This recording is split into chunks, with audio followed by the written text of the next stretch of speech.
ಅಪ್ಪ 3 ದೇಶದ ಇಂಜಿನಿಯರ್ಗಳು ಇಲ್ಲಿದ್ದೀರಾ. ನಾನು ಒಂದು ಬಿಲ್ಡಿಂಗ್ ಕಟ್ಸ್ಬೇಕು. ಎಷ್ಟೆಷ್ಟು ಚಾರ್ಜ್ ಆಗುತ್ತೆ ಒಬ್ಬೊಬ್ರು ಹೇಳಿ. ಪಾಕಿಸ್ತಾನ ಇಂಜಿನಿಯರ್ ನೀನ್ ಹೇಳು. ಸರ್ 9 ಕೋಟಿ ತಗೊಂಡಿನಿ ಸರ್. ಏನಕ್ಕಪ್ಪ 9 ಕೋಟಿ? ಸರ್ 3 ಕೋಟಿ ಮೆಟೀರಿಯಲ್ಗೆ ಆಗುತ್ತೆ, ಇನ್ 3 ಕೋಟಿ ಲೇಬರ್ಸ್ಗೆ ಆಗುತ್ತೆ, ಇನ್ 3 ಕೋಟಿ ನಮ್ಮ ಖರ್ಚಿಗೆ. ಅಮೆರಿಕನ್ ಇಂಜಿನಿಯರ್ ನೀನ್ ಹೇಳಪ್ಪ, ಎಷ್ಟು ತಗೊಳ್ತೀಯ? ಸರ್ 12 ಕೋಟಿ ತಗೊಳ್ತೀನಿ ಸರ್. ಓ 12 ಕೋಟಿನಾ? 12 ಕೋಟಿ ಏನಕ್ಕಪ್ಪ ಹೇಳು.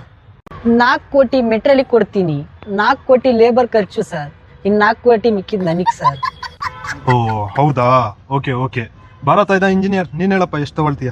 ಸರ್ 27 ಕೋಟಿ ತಗೋತೀನಿ ಸರ್. 27 ಕೋಟಿನಾ? ಅವ್ನ್ ನೋಡಿದ್ರೆ 9 ಕೋಟಿ ಅಂತವನೆ, ಇವ್ನ್ ನೋಡಿದ್ರೆ 12 ಕೋಟಿ ಅಂತವನೆ. ನೀನೇನಪ್ಪ 27 ಕೋಟಿ ತಗೊಳ್ತಾ ಇದೀಯಾ?